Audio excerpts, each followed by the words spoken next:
When we look at the stories we're telling ourselves, we can learn a lot about ourselves. We were raised with stories. We couldn't be in our human experience without having a story, right? Like, where were you born? Then where did you live? And then where did your parents move to? And where did you go to school? So we automatically are going to have stories in the human experience. We have some stories that are stuck in our brain that we came to as conclusions as children that actually keep us held in pain and struggle. And so think about some of the stories that you remember and also some of the charged emotions that come with those stories. Think about when you watch a really great movie or a really great TV series or drama. A lot of times we lose ourselves in the story. So everyone just take a deep breath, and we're talking about all these stories and feel into your stories, right? Become aware of the triggers that you experience. Become aware of and start questioning where those triggers are coming from inside of you because it's showing you what is up for you to heal. We really want to lean into the awareness of how we got here. And if you like your story, keep it. And if you don't, now what? So, as we're doing our work here in Journey to Your Center, it's important to recognize that sometimes we lie to ourselves. When you're afraid, you may be blind to the story you're telling yourself.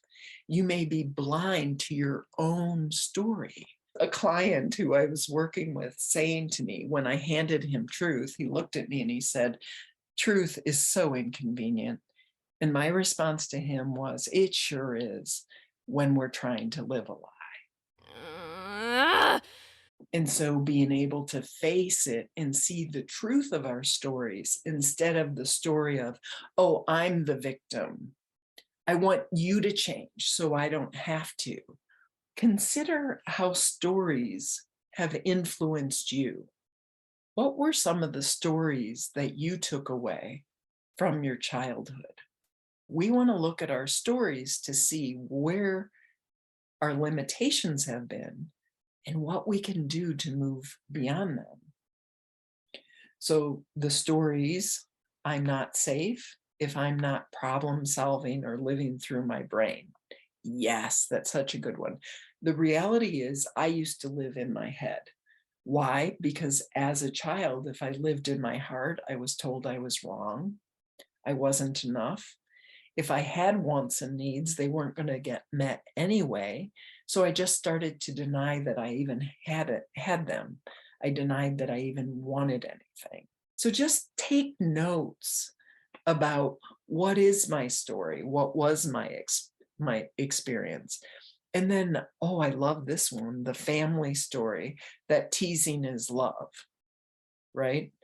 I'm going to rip you apart and rip you a new one. Can't you take a joke? Oh, I was just kidding.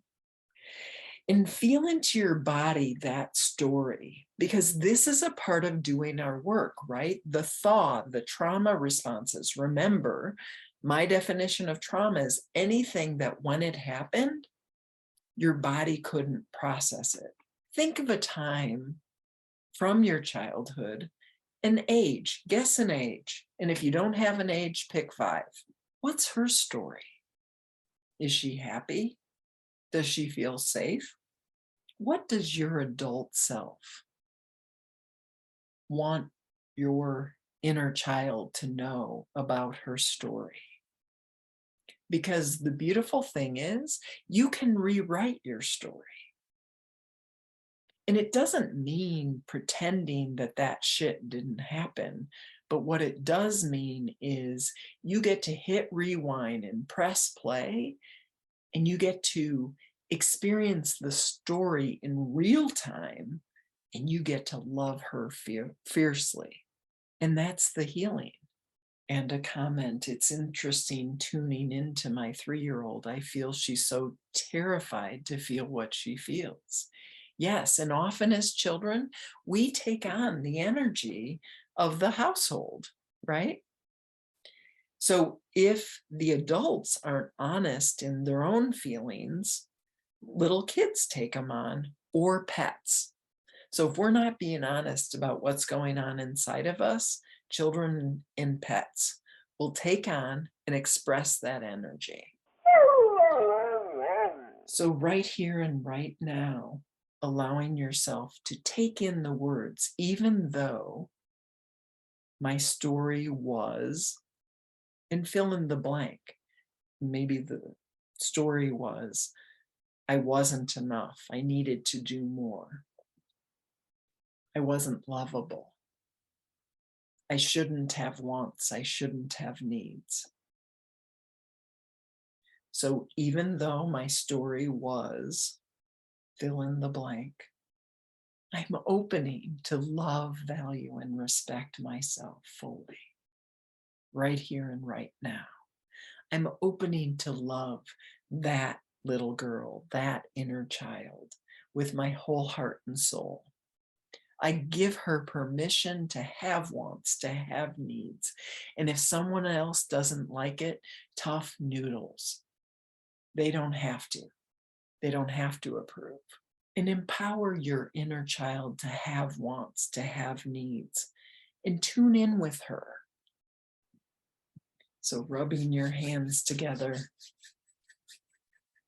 and taking your pinkies and massaging them up the bridge of your nose, massaging across your forehead and down your jawline, and connecting with, even though I haven't known how, I'm opening to surrender and release the need for this pain, for this struggle.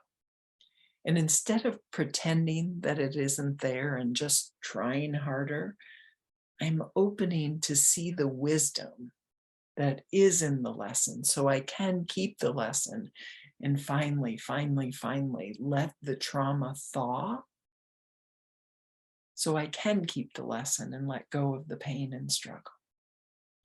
And so it is.